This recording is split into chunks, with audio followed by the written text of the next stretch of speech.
Queremos saudar os irmãos com a paz do Senhor. Amém. Marcos capítulo 8 e o versículo de número 34. 10 anos de aniversário desta igreja, uma década pregando o Evangelho e anunciando a salvação. Deus abençoe o nosso pastor presidente, pastor Valdomiro. Deus abençoe, é uma alegria estar aqui, a missionária Mara. Deus abençoe os obreiros. Deus abençoe esta igreja de uma maneira muito especial. Deus está trabalhando neste culto. Enquanto o Espírito Santo estava movimentando as águas, a minha mente voltou a 20 anos atrás, do outro lado da rua. Do outro lado da rua, os cultos eram assim, irmãos. Os cultos eram assim, a presença de Deus descia na casa e nós éramos cheios do Espírito Santo. Mais de 20 anos se passaram e nós estamos aqui firmes na presença do Senhor, pregando que Jesus Cristo salva, cura, liberta, transforma, batiza com o Espírito Santo e em breve voltará para buscar as vidas. Marcos capítulo 8, versículo 34. Quem achou o texto, diga amém. Amém. E chamando a si a multidão, com os seus discípulos, disse-lhes: se alguém quiser vir após mim, negue-se a si mesmo, e tome a sua cruz, e siga-me. E chamando a si a multidão, com os seus discípulos, disse-lhes: se alguém quiser vir após mim, negue-se a si mesmo, e tome a sua cruz, e siga-me. Amém. Tome o seu assento, por favor. Glória, glória a Deus. Aleluia. Santo Espírito do Senhor. Deus tremendo. Uma das grandes especialidades de Deus é fazer escolhas. Deus é especialista, perito em escolher alguém. Durante a sua jornada de peregrinação terrena, Jesus escolheu homens que ninguém escolheria. Diz a Bíblia que o meigo Nazareno está andando pelas margens do mar da Galileia, depois de ser batizado por João Batista nas margens do Jordão e vencer o diabo no deserto através da palavra. Jesus está andando, caminhando, e diz o texto sagrado que nas margens do mar da Galileia ele se aproxima de um homem. E quando Jesus se aproxima desse homem, o meigo Nazareno faz a ele uma simples pergunta: qual é o seu nome? Quem é você? O que você está fazendo? Qual é a sua profissão? Quais são as suas atividades? Ao ouvir a voz do mestre, imediatamente o homem responde: me chamo Pedro e sou pescador de peixes. Essa é a minha função, essa é a minha atividade. Eu conheço o mar da Galileia como a palma da minha mão. De manhã, de tarde, de noite, de madrugada, aqui estou eu, trabalhando, desenvolvendo a minha tarefa, pescando. Ao responder a Cristo, Jesus vai fazer a esse homem uma proposta audaciosa: siga-me, e eu farei de ti pescador de homens. Siga-me, Pedro, e eu mudo a tua história. Siga-me e eu darei sentido aos seus dias. Siga-me, Pedro, e eu farei de ti um instrumento nas minhas mãos. Diz o texto sagrado que Pedro abre mão de tudo para segui-lo. Ele apenas ouviu a voz do mestre. Uma conversa foi suficiente para ele abandonar os peixes, abrir mão das suas embarcações e caminhar ao lado do Filho de Deus. Diz a Bíblia que Jesus vai andar um pouco mais distante. E agora ele vai se aproximar de dois homens. A pergunta que ele fez a Pedro é a mesma que ele faz aos dois. Qual é o nome de vocês? Quem são vocês? O que vocês estão fazendo? Quais são as suas atividades? Um deles responde: me chamo Tiago. O outro diz: me chamo João. Somos pescadores, dominamos a área da pesca, trabalhamos de manhã, de tarde, de noite, de madrugada. Essa é a nossa função, a nossa atividade, a nossa tarefa. A proposta que Jesus fez a Pedro é a mesma que ele fará a Tiago e a João: siga-me e eu mudo a história de vocês. Siga-me, Tiago, e eu farei de ti um instrumento nas minhas mãos. Siga-me, João, e eu darei sentido aos seus dias. Siga-me, e eu farei de vós ganhadores de almas. Diz o texto sagrado que ao ouvir a voz do Mestre, apenas ouviram a voz dele. Uma simples conversa, um pequeno diálogo, durou alguns instantes, alguns minutos, coisa rápida. Ao ouvir a voz do Filho de Deus, Tiago abre mão do barco, João abandona as embarcações, eles não querem mais saber de peixe. A partir de agora eles começam a seguir o Messias prometido, aquele que veio para batizar com o Espírito Santo com fogo. E Jesus continua caminhando, ele continua escolhendo, porque ele escolhe segundo o beneplácito da sua vontade. E quando nós olhamos para a metodologia de escolha divina, nós não entendemos. Por quê? Porque ele escolhe quem ele quer, na hora que quer, do jeito que achar melhor. Ele chama, ele levanta, ele capacita, ele vocaciona, ele é Deus. E ele olha para o mais profundo do coração e para o mais íntimo da alma. Lá está Jesus nas margens do mar da Galileia, caminhando. Já escolheu Pedro, já chamou Tiago, já chamou João, mas agora ele vai subir de nível. Agora diz a Bíblia que ele vai entrar em uma alfândega e ele vai se aproximar de um jovem bem sucedido, muito rico, que atendia pelo nome de Mateus. Quando Jesus se aproxima desse homem, diferente da abordagem que ele fez a Pedro, a Tiago e a João, diz a Bíblia Sagrada que Jesus vai chamar Mateus pelo seu nome. Lá está Mateus em um dia comum, em um dia normal, cobrando impostos, desenvolvendo as suas atividades. De repente, o meio nazareno, o Messias prometido, o Filho de Deus, entra naquela alfândega, se aproxima dele e o chama pelo seu nome: Mateus. Ele para, olha o horizonte. Quem está me chamando? Que voz diferente é essa? Essa voz é envolvente, é penetrante, é cativante. Essa voz é diferente de todas as vozes que eu já ouvi. Quem está me chamando? E diante de uma multidão que ali estava aglomerada, a voz o chama de novo: Mateus! E ele olha para Jesus pela primeira vez. E quando ele olha para Jesus, a pergunta não é outra senão essa: quem é você? De onde tu vens? Para onde vai? Como me conheces e sabes o meu nome? E Jesus está dizendo: Mateus, se eu soubesse apenas o teu nome, eu seria um Deus pequeno, miserável e falível. Eu conheço a tua história.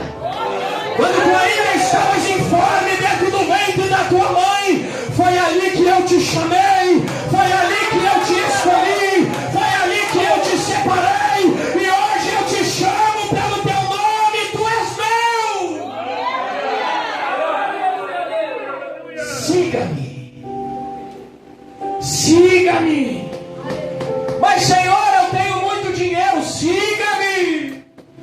Mas Senhor, eu faço parte do alto escalão, da alta sociedade. Não tem como mudar a mensagem, não tem como facilitar um pouco. Siga-me. Mas Senhor, e o que será de mim? Vou comer o quê? Vou vestir o quê? Tá tudo tão bom, tá tudo tão cômodo. Tenho tudo que quero, faço o que quero, participo do que quero. farei de ti um ganhador de almas. Siga-me, Mateus, e eu te darei o que o dinheiro não te deu. Siga-me e eu farei de ti um instrumento nas minhas mãos. Siga-me e eu darei sentido aos seus dias. Siga-me e eu farei de ti um pregador do Evangelho. A proposta que Jesus fez a Pedro, a Tiago e a João, simples pescadores, foi a mesma que ele fez a Mateus, um homem conhecido, rico, abastado e bem-sucedido. Mais de 2000 anos se passaram e a mensagem continua atual. A mensagem continua a mesma. Não podemos mudar a mensagem para agradar a alguns. Não podemos mudar a mensagem para alcançar quem está em um nível superior e está acima.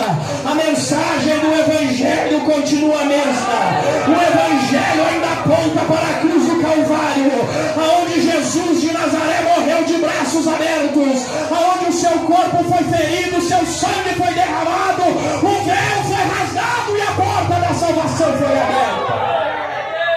Nós não podemos mudar a mensagem. O Evangelho é cruz. Evangelho é Calvário. Evangelho é renúncia. Para morar no céu o caminho ainda é estreito. A porta ainda é apertada. Largue a porta. Espaçoso é o caminho que conduz o homem à perdição, mas estreita é a porta e apertado o caminho que conduz o homem à salvação da sua alma. O céu ainda é tomado à força. Para morar no céu não é de qualquer jeito, não é de qualquer maneira. Evangelho ainda é renúncia, Clair. Eu lembro lá de Anarrec, quando nós chegávamos lá para fazer os cultos, meu Deus. Nós não tínhamos um monte lá, nós tínhamos um vale de oração. Todo mundo sobe um monte para orar, mas lá no Anarrec nós descíamos o vale. Nós descíamos o vale, nós passávamos horas clamando a presença do Senhor. É isso que Deus está procurando. Verdadeiros adoradores que o adorem em espírito e em verdade, que o busquem com toda a força da sua alma. A essência ainda é a mesma, o Evangelho ainda é o mesmo. Não importa se é rico, se é pobre, se é intelectual, se é analfabeto, se é culto, se é doutor ou não. Para morar no céu, nós precisamos nos arrepender dos nossos pecados, porque um dia nós vamos fechar os olhos para essa existência e uma eternidade espera pela nossa alma. Você pode viver 30 anos, 40 anos, 70 anos, 100 anos, 120 anos, nada fará sentido se você não der a Jesus o seu lugar de honra e não aceitá-lo como o único e suficiente Salvador da sua vida. Porque tudo aqui vai passar, mas o relacionamento que você constrói com o Todo-Poderoso vai durar a eternidade toda. E lá está Jesus escolhendo. E ele chama o Tiago, ele chama o Pedro, ele chama o João, ele escolhe Filipe, Judas, André, Tomé, Mateus, Natanael. Mas ele sabia que Tomé ia murmurar, sabia, mesmo assim escolheu. Mas ele sabia que Judas ia trair, sabia, mas mesmo assim chamou, porque ele não faz acepção de pessoas. A oportunidade está diante de todos nós. A diferença é como nós utilizamos essa oportunidade.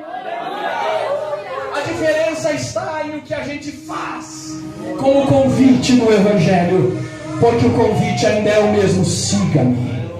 Siga-me, siga-me. Mas Senhor, eu tenho tanta coisa para fazer, siga-me. Mas Senhor, eu tenho conta para pagar, família para sustentar, siga-me. Mas Senhor, as minhas atividades, as minhas ocupações, não tem como dar uma melhoradinha na mensagem, não tem como apaziguar um pouquinho, aliviar um pouco o fardo. E Ele está dizendo: não, a proposta ainda é a mesma. Você precisa me seguir.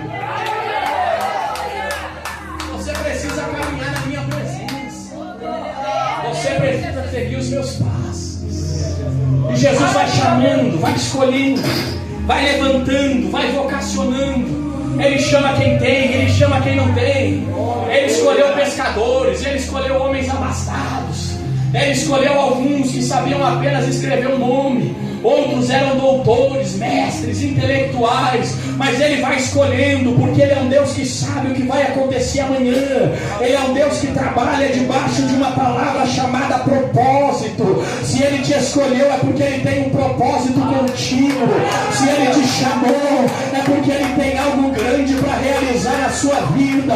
Ele não te amou depois que você o aceitou. Ele não te amou depois que você desceu as águas batismais. Ele não te amou depois que você entrou em um culto pentecostal como esse, aceitou a mensagem do Evangelho com lágrimas, dobrou os joelhos na frente do altar e declarou que Jesus é o caminho, a verdade e a vida. Não, antes de tudo isso, quando você estava perdido no mundo, quando você não tinha esperança, quando o medo tomava conta da tua alma, a insegurança permeava pelo mais profundo do teu coração, quando ninguém dava nada para você, quando a vida não fazia mais sentido, quando você não tinha mais para onde ir, mais o que fazer, os olhos de Deus te acharam, a mão do Todo-Poderoso te escolheu e Ele te separou para uma grande obra.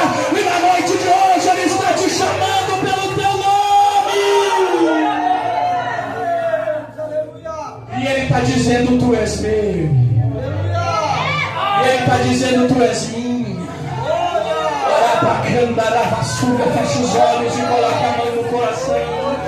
Feche os olhos e coloque a mão no coração. Escute a voz do Todo-Poderoso chamar o teu nome. Ele está chamando o teu nome. Ele está chamando o teu nome. Ele está te chamando pelo teu nome. E Ele está dizendo: siga-me. E eu coloco todas as coisas no seu devido lugar. Ele está dizendo: siga-me, eu darei sentido à sua história. Ele está dizendo: siga-me, e eu farei de ti um instrumento nas minhas mãos. E conforme Ele vai chamando, Ele vai capacitando. Porque é Ele que capacita, é Ele que dá. É Ele que concede, é Ele que proporciona. É Ele que unge. É Ele que coloca a palavra nos lábios. É Ele que dá unção na voz, na garganta, para cantar, para louvar, para adorar. Tudo é dele, por Ele, para Ele. A glória é dele, a honra é dele.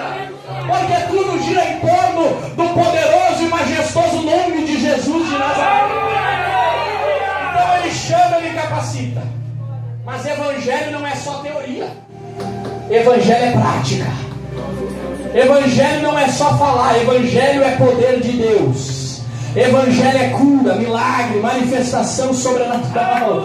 Evangelho é a manifestação do poder de Deus. Então Ele chama, Ele escolhe, Ele vocaciona, Ele levanta, Ele capacita. Mas agora Ele vai dar uma aula na prática. Aí Ele reúne os 12 e diz: agora a gente vai para a prática. E aonde Ele passa é uma explosão de milagre. É mais ou menos assim: paralítico anda, mudo fala, surdo ouve, cego enxerga, leprosos são purificados, demônios são expulsos, mortos ressuscitam, casamentos são restaurados, famílias são edificadas, os milagres começam a acontecer. E é aquela explosão de milagre. E é aquela explosão de cura divina. E é aquela manifestação da graça, do poder de Deus. Todos eram cheios da presença do Deus Todo-Poderoso. Em certa ocasião, depois de pregar por mais de 6 horas, a multidão estava com fome. E diz a Bíblia que Jesus vai realizar um milagre sobrenatural. Ele vai multiplicar 5 pães e 2 peixes. E através daquela multiplicação, mais de 5.000 homens e mulheres, entre eles jovens e crianças, comeram, se alimentaram e ainda sobraram 12 cestos cheios. Então Ele vai chamando, Marta, Ele vai escolhendo, Ele vai vocacionando. Mas no capítulo 8, no verso 34 do Evangelho segundo escreveu Marcos, olha o que diz a Bíblia: e chamando a si a multidão como os seus discípulos, disse-lhes. Imagine a cena: uma multidão reunida e os discípulos ali. Jesus assume o púlpito, faz uso da palavra, e ele inicia a sua mensagem naquela manhã dizendo: se alguém quiser vir após mim. Até aqui ele chama, escolhe, levanta, usa, capacita, vocaciona, dá dons, mostra o caminho, orienta, dá a direção. Mas agora ele vai apresentar a todos que ele chamou a essência do Evangelho. Agora ele vai mostrar que o Evangelho não é um mar de rosas. Agora ele vai deixar claro que para segui-lo, o homem precisa obedecer algumas regras. O homem precisa trilhar alguns caminhos, que ao olhar do homem é loucura, mas aos olhos de Deus é agradável. Até aqui ele só chama: siga-me, estou disposto, Senhor. E você quer me seguir? Quer? Então vem, aproveita que eu estou chamando. Aproveita que eu estou levantando. E ele vai chamando, agora a multidão está reunida. E ele diz: a partir de agora vocês vão ter que fazer uma escolha. A partir de agora vocês vão ter que tomar uma decisão. Até aqui eu trouxe vocês, chamei, escolhi e levantei. Mas a partir de agora, para continuar do meu lado, eu vou apresentar algumas coisas para vocês. Os que se enquadrarem, permaneçam. E os que não se enquadrarem, não vão permanecer. Porque Evangelho é fazer a vontade de Deus. E a vontade de Deus não é a nossa. A vontade de Deus não é humana. A vontade de Deus é divina. A vontade de Deus é gloriosa. A vontade de Deus é sobrenatural. A vontade de Deus aponta para a salvação de almas. Ele não está preocupado com os seus planos, com os seus projetos. Ele está preocupado com o propósito que ele tem na sua vida. O Evangelho que nos é anunciado nos dias de hoje é um Evangelho que não fecha com a essência das Escrituras. É um Evangelho que tudo vai dar certo, é só vitória. Que Deus vai realizar os seus sonhos. Que Deus vai realizar os seus projetos. Aí você sonha a vida inteira, não alcança nada, se distancia da presença do Senhor e fica frustrado, porque te apresentaram uma mensagem falsificada. Não te mostraram o caminho, a verdade e a vida, que é Jesus de Nazaré. Você precisa sonhar, precisa. Mas Deus está preocupado com o propósito que Ele tem contigo. Olha aí. Se os seus sonhos estiverem aliados com o propósito dEle, tudo vai bem. As portas se abrirão e a vitória chegará. Mas se o propósito dEle é um e os seus planos são outros, nunca vai dar certo. A vida não fará sentido. Você vai levantar de manhã, vai trabalhar o dia inteiro, vai trabalhar o mês todo, vai pegar o seu salário, vai pagar as suas contas, e assim você vai vivendo. E vai vivendo já pensando na aposentadoria. Aí quando se aposenta, junta daqui, junta dali. Alguns se aposentam um pouco melhor, outros com um salário mínimo. Aí compra um carro, compra uma casa um pouquinho melhor e vai descansar. Observe que o homem trabalha, porque ele quer conforto. Quem não gosta de chegar em casa e descansar? Dormir em uma boa cama, em um bom travesseiro, sentar em um bom sofá? Depois de um dia exaustivo de trabalho, descansar. Ter as coisas organizadas, tudo isso é bom, tudo isso é saudável, tudo isso é necessário, tudo isso é bíblico, e tudo isso Deus quer que você faça, desde que você priorize as coisas dele, desde que você coloque ele acima de todas as coisas, desde que você dê a ele o seu lugar de honra. Olha o que ele diz: a multidão reunida, os discípulos ali. Ele pega a palavra e ele inicia a mensagem dizendo: se alguém, esse alguém aqui aponta para todos, porque ele não faz acepção de pessoas. Se alguém quiser vir após mim, não é adiante de mim, é após. O que Jesus está dizendo? Ele está declarando e afirmando que para segui-lo, o primeiro lugar é dele. Ele deixa claro: o primeiro lugar é meu. Até aqui eu te chamei, Tiago, mas a partir de agora, para continuar do meu lado, o primeiro lugar é meu. Até aqui eu te levantei, Tomé, mas para continuar comigo, o primeiro lugar é meu. O primeiro lugar é dele. porque é Ele que dá. Nunca foi você, sempre foi Ele. Ah, mas o meu conhecimento foi Ele que te deu. Ah, mas as minhas habilidades foi Ele que te deu. Ah, mas eu sou bom. Se você é bom é porque Ele te fez bom. Ah, mas eu desenvolvo isso, eu faço aquilo. A minha mente é extraordinária. Só é extraordinária porque Ele te deu, porque Ele te concedeu, porque Ele te proporcionou. Porque se Ele resolver tirar tudo, coitadinho de nós. O primeiro lugar é dele. Quer ser cheio do Espírito Santo? O primeiro lugar é dele. Coloque Ele no seu lugar de honra. Diga: Senhor, o primeiro lugar é teu. O primeiro lugar na minha mente. O primeiro lugar no meu coração.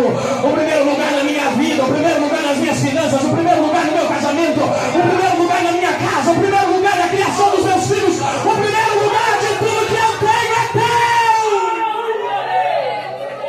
Assume o teu lugar de honra, Senhor. Se alguém quiser vir após mim, Jesus está dizendo para a multidão: a partir de agora o primeiro lugar é meu.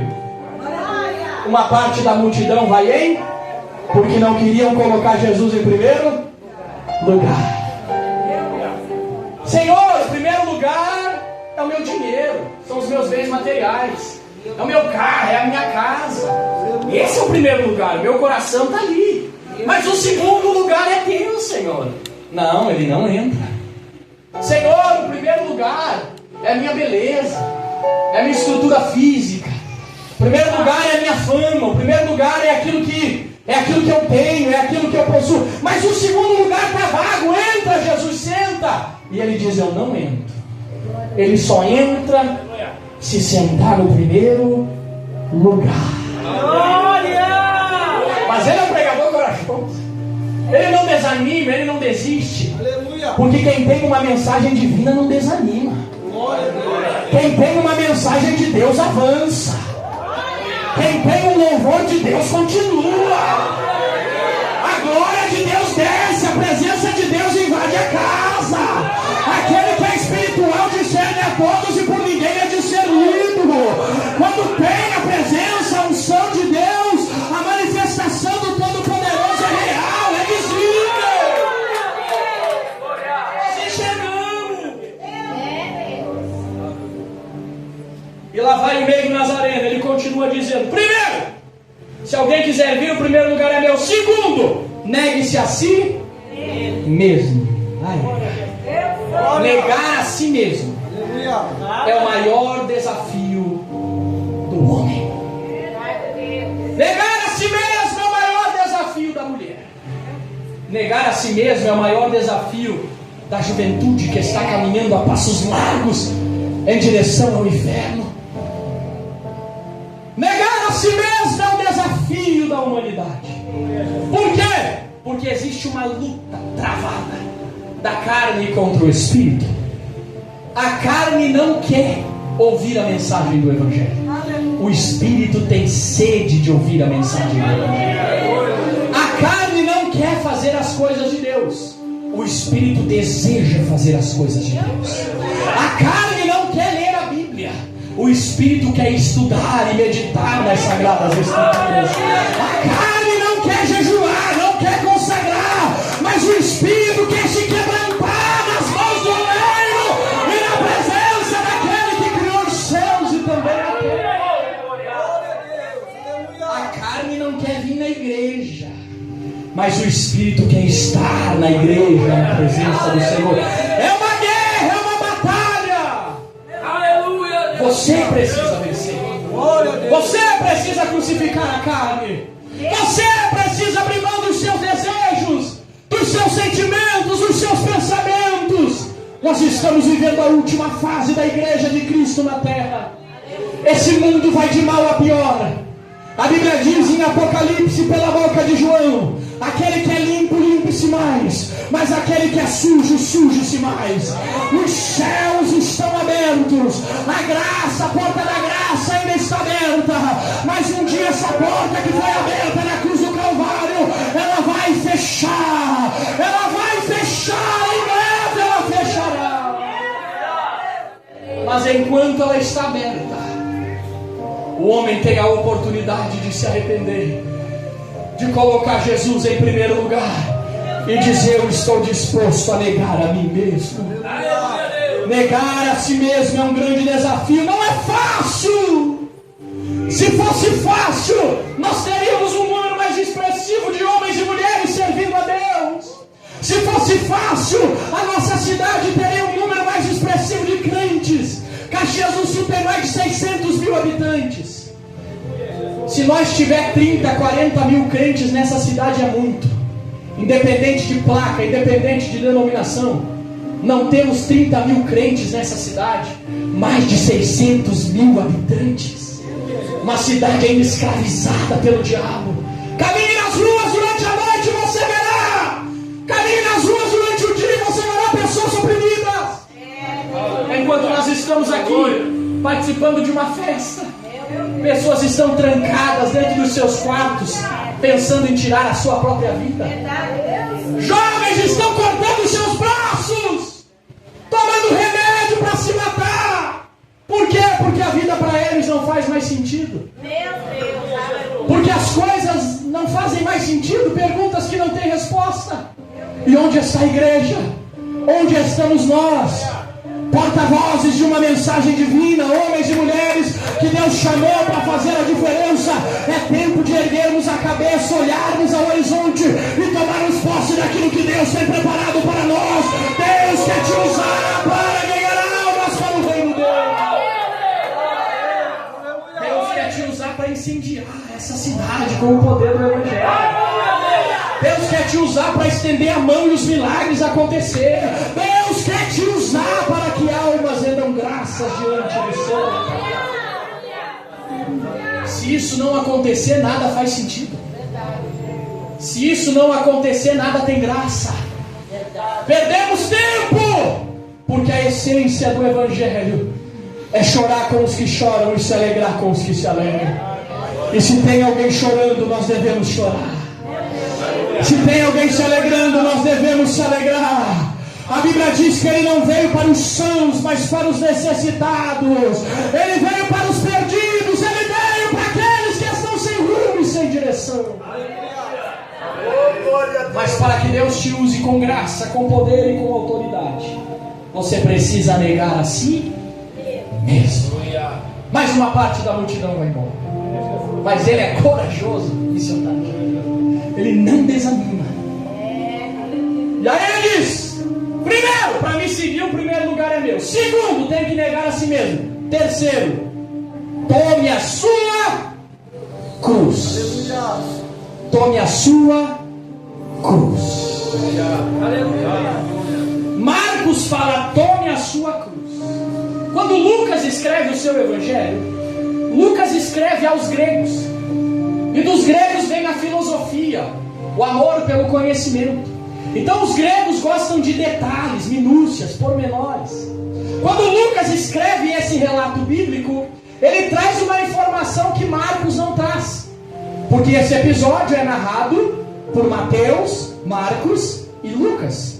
Cada um escreve de uma forma diferente, um vai complementando a informação do outro. Marcos diz: tome a sua cruz. Mas Lucas é mais específico, ele traz detalhes. E ele diz: tome cada dia a sua cada dia. É uma decisão diária. Tome cada dia. Todos os dias que você acorda de manhã, você precisa fazer uma escolha. Você precisa tomar uma decisão de carregar a sua cruz ou não.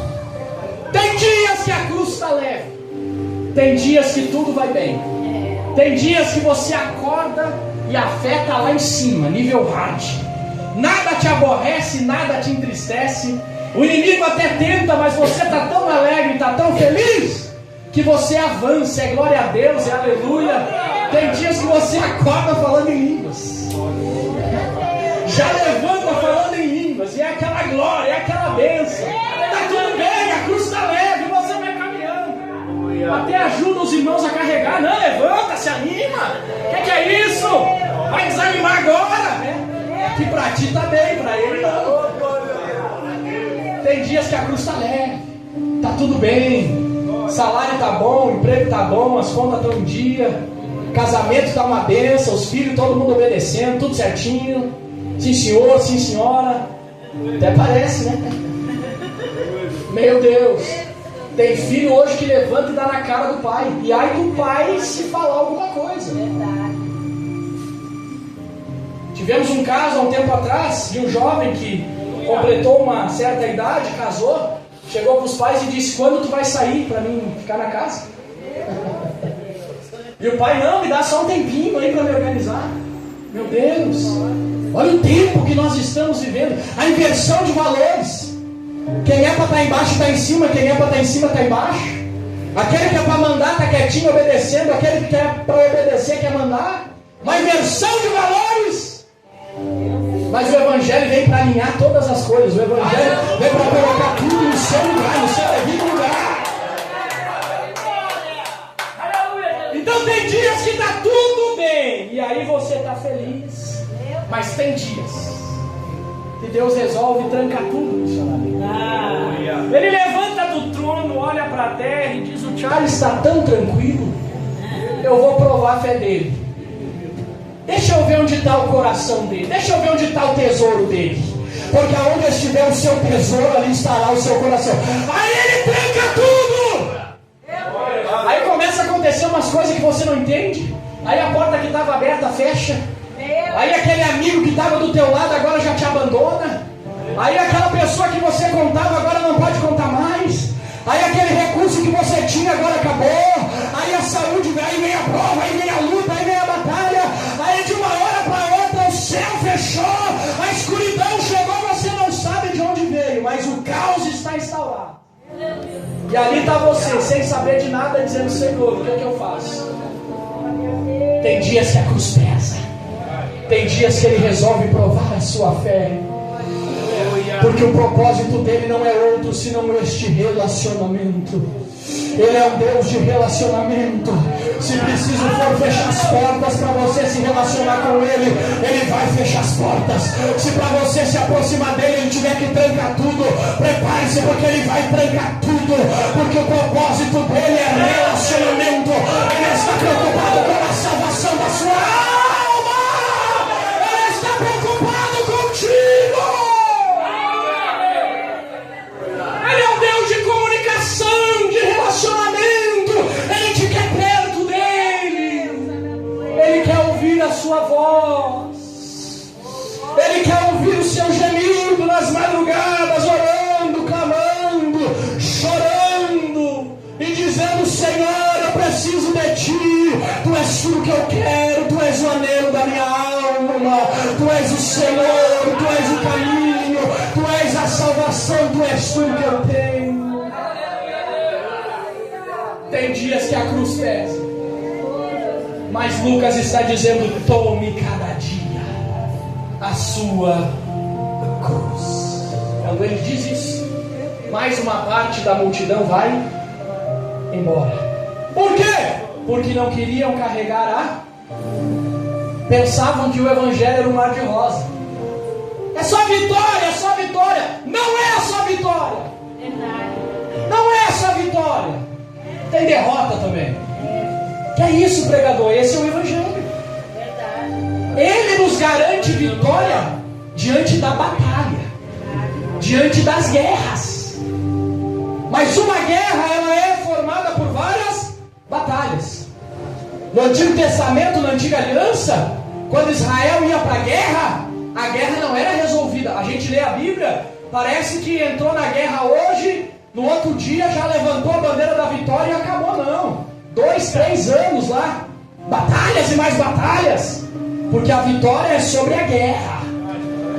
Algumas batalhas nós vamos perder, algumas batalhas você vai estar caído, frustrado, desanimado, mas aí vem o Espírito Santo dizendo: levante a sua cabeça, a guerra ainda não acabou, existem mais batalhas para você batalhar, e eu estarei contigo em todas elas. Aí vem a palavra de Jesus, Ronaldo: no mundo tereis aflições, mas tem de bom? Eu venci o mundo. No mundo tereis aflições. Mas tenho de bom ânimo. Por que, Senhor? Porque eu venci o mundo. Mas alguns permaneceram, e aqui nós vamos encerrar.